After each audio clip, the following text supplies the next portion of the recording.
Bonjour et bienvenue dans cette vidéo didacticielle dont le but est de vous expliquer comment poster simplement un article à l'aide du composant K2 dans un framework Joomla 1.5. Comme d'habitude, la première des manipulations est de se loguer sur l'interface d'administration de votre site Joomla avec les identifiants qui vous ont été remis. Très simplement.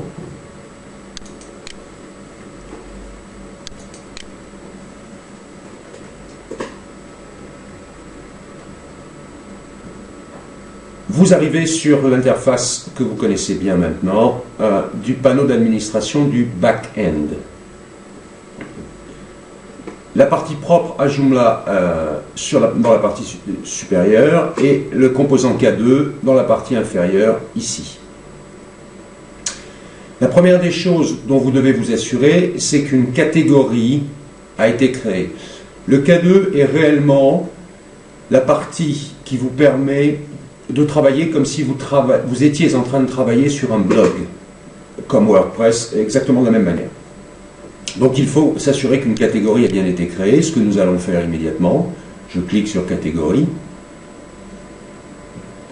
Et oui, une catégorie bien créée. Vous pouvez en créer autant que vous voulez, ajouter une image. Vous tombez sur le fameux éditeur WYSIWYG, What you see is what you get, exactement comme vous pouvez manipuler dans Word. Je reviens donc sur le panneau d'administration de mon site. Je veux rajouter un article. Ajout d'un nouvel article avec la petite croix verte. Je clique.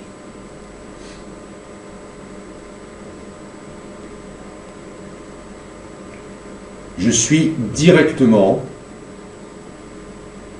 dans l'interface qui va me permettre de saisir mon article. Un point important et fondamental quand vous allez saisir votre article. Il n'est pas question de faire un copier-coller venant d'un document Word ou OpenOffice. Même si les éditeurs WYSIWYG ont évolué et vous permettent de le faire avec une touche spéciale collée depuis Word, évitez de le faire simplement parce que les balises de style MS Office ne vont pas toutes se supprimer et vous allez avoir un problème de compatibilité entre les navigateurs. Entre Internet, notamment avec Internet Explorer ou avec Chrome dans certains cas. Prenez votre document Word, faites un copier, collez-le dans un document texte, dans un notepad, et resélectionnez et collez depuis un notepad, c'est-à-dire sans aucune feuille de style. Voilà donc l'interface qui va vous permettre de saisir votre article. Donc, de manière très classique, un titre, la mode aujourd'hui. L'alias du titre, eh bien, au moment où vous publierez, il se mettra automatiquement. Et vous pouvez rajouter un certain nombre de tags qui sont très importants pour deux choses. Un, vos lecteurs pouvoir trier l'ensemble de vos articles par mots-clés. Deux, pour les moteurs de recherche et l'optimisation que vous ferez de votre site globalement et de vos articles. Donc je vais mettre comme tag mode, entrée, tendance, entrée. Je sélectionne une catégorie, la mode des tendances, pour l'instant je n'en ai qu'une. Je décide si mon article est à mettre en exergue ou pas, avec la case featured ou pas. Il va apparaître avec un petit bandeau si je mets featured.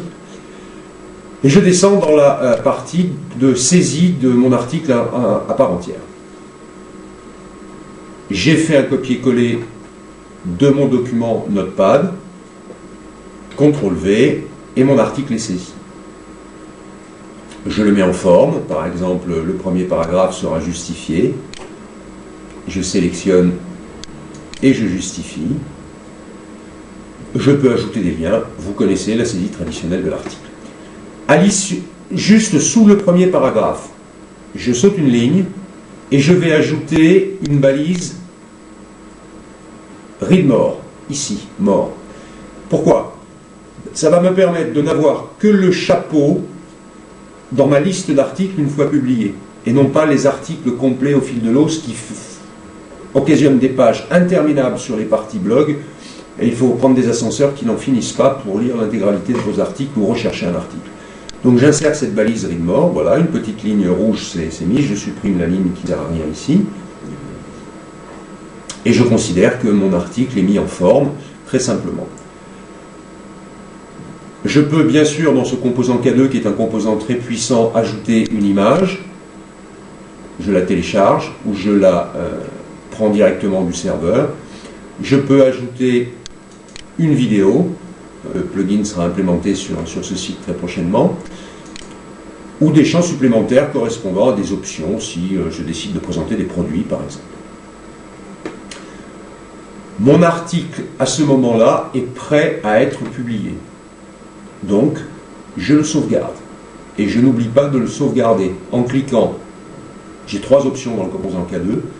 J'applique, ce que je fais régulièrement quand je travaille sur mon article, ce qui me permet de ne pas perdre mes données en cas de problème serveur qui glisse, problème de connexion, etc. Je sauve définitivement et je reviens au panneau de contrôle du K2. Ou je sauvegarde et je ouvre une nouvelle interface pour saisir un nouvel article. Donc nous allons choisir de sauvegarder notre article.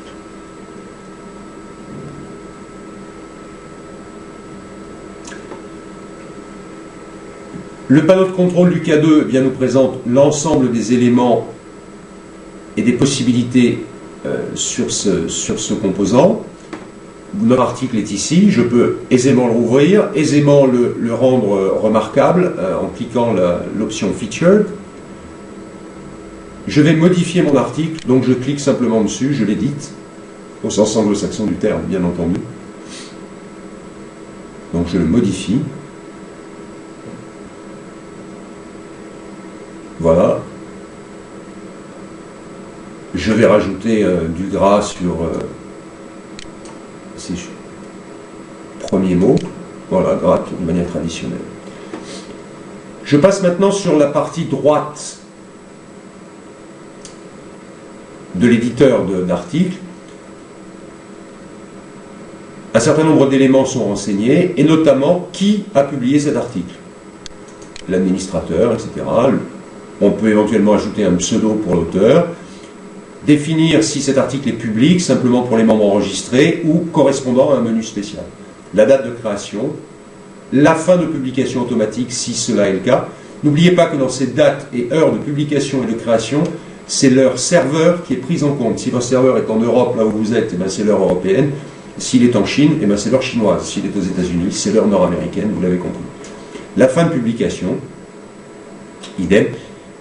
Et par article, si je le souhaite, je peux saisir des métadonnées, le fameux métatag description, le métatag mot-clé, utile au moteur de recherche.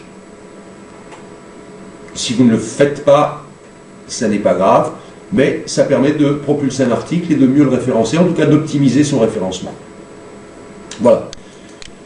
C'est aussi simple que cela. Et bien entendu, nous sommes à votre disposition pour amener quelques correctifs si vous en avez besoin. Une fois l'article publié dans le K2, eh bien n'oubliez pas d'aller ajouter dans votre menu principal, par exemple, un lien de menu qui va vous permettre d'accéder. Et là, le K2 vous donne un certain nombre de possibilités par auteur, par article ou par catégorie d'article. Voilà, le lien de menu, la création de ce lien de menu fera l'objet d'une vidéo didacticielle supplémentaire que nous publierons d'ici la fin de cette semaine. Rien de plus quant à la publication d'un article. À vous de jouer. Excellente journée, à très bientôt.